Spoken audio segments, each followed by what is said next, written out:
From the Diary of Bill Lowie, Monday, 12 October 1964. Today I got my first chance to see the lower Delta area.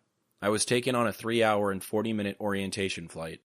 We stopped at one little dirt strip to get fuel and lunch, and when we landed, a major from MAG met us and asked us to help him replace one of his advisors on an outpost about 20 miles away. So we took the new replacement into a very small village surrounded by large trees. There was only road into the town, and that is where we landed. My only thought during the time that we sat on the ground was that we were surrounded by Viet Cong and that they could open fire on us any time they wanted. Luckily, they didn't. In fact, we were not bothered at all on this trip.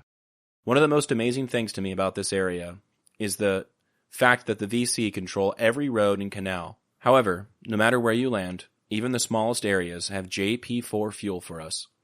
It is hauled in by truck by the Vietnamese civilians. The civilians pay road taxes to the VC, who in turn don't bother them on the roads. So, we are able to get fuel to carry Vietnamese troops out to fight the VC. There had not been one case of a fuel truck being attacked in this area. However, we are all well aware of the fact that the VC could halve our movements at any time simply by stopping the movement of fuel trucks. This diary entry highlights a fascinating and complex aspect of the Vietnam War. The delicate balance between military operations and the local Vietnamese population under the influence of the Viet Cong. Popi's account of his first flight over the lower Mekong Delta not only introduces the area's geography, but also emphasizes the paradoxes of warfare in this region. The Delta was known for its dense terrain of rivers, canals, and rice paddies, which made it a difficult area for military operations.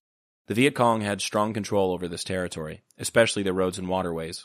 Despite this, fuel and supplies were often transported without interference, as the VC allowed civilians to move freely in exchange for road taxes. The Mekong River Delta played a crucial role in the Vietnam War due to its strategic location and agricultural importance. As Vietnam's primary rice-producing region, control of the Delta directly impacted the country's food supply and local economies.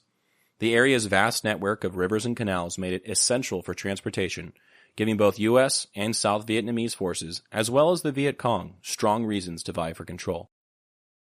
The Delta's dense jungles and waterways also provided cover for the Viet Cong, who used the terrain to their advantage in their guerrilla campaign.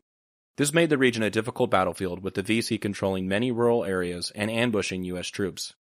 Important locations in the region, such as Can Tho and Mai Tho, served as command centers and bases for U.S. operations, while towns like Ben Tre and Vinh Long were frequent sites of conflict. Despite U.S. military efforts, the VC maintained influence over many areas, especially in the more remote regions like the Ca Mau Peninsula. This entry also reflects the psychological tension experienced by U.S. personnel.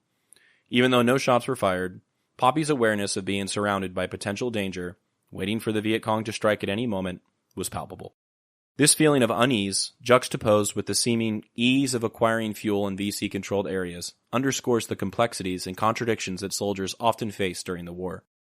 Once again, we see another bit of irony that Popi faced. He needs fuel to fight the VC in his helicopter. The fuel has to be transported on the ground by trucks. Truck drivers pay the VC. And then finally, the VC uses those payments to fight Popi in his helicopter. He also mentions the MAAG, which stands for Military Assistance Advisory Group, the team tasked with advising South Vietnamese forces before U.S. combat units were fully deployed. The MAG was a U.S. organization established to assist foreign countries with military training and equipment, typically under the terms of a military aid agreement.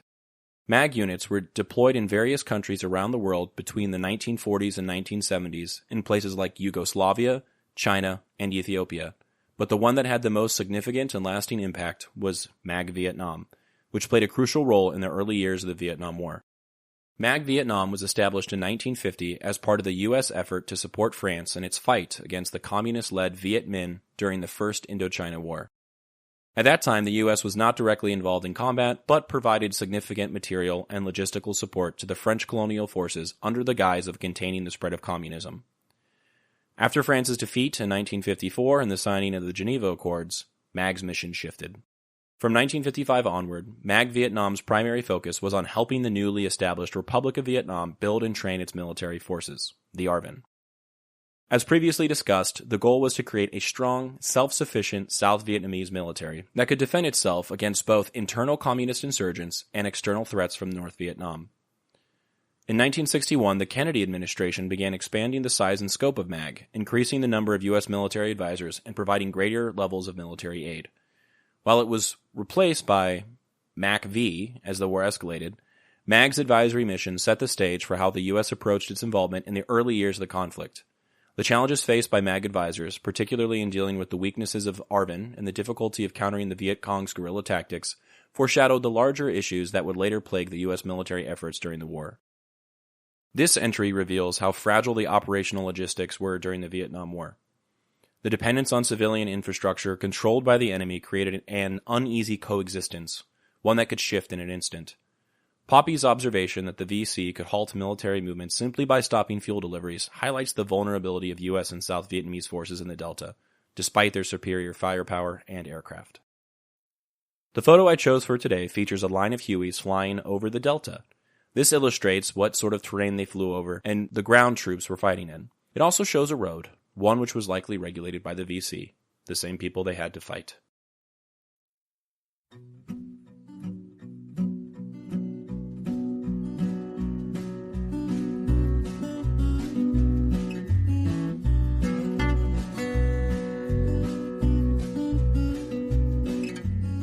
I'm Alex Lowie, and I hope you have enjoyed listening to this episode of Dearest Suzie, and receiving messages from the past that my Popi wrote exactly 60 years ago.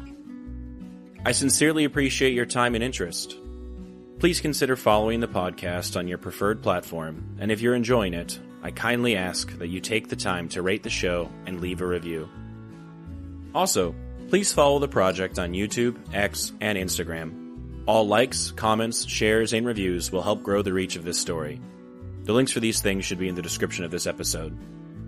Please feel free to email me at dearestsuziepodcast@gmail.com if you have anything you'd like to say. I'd love to chat or to hear about your stories as well.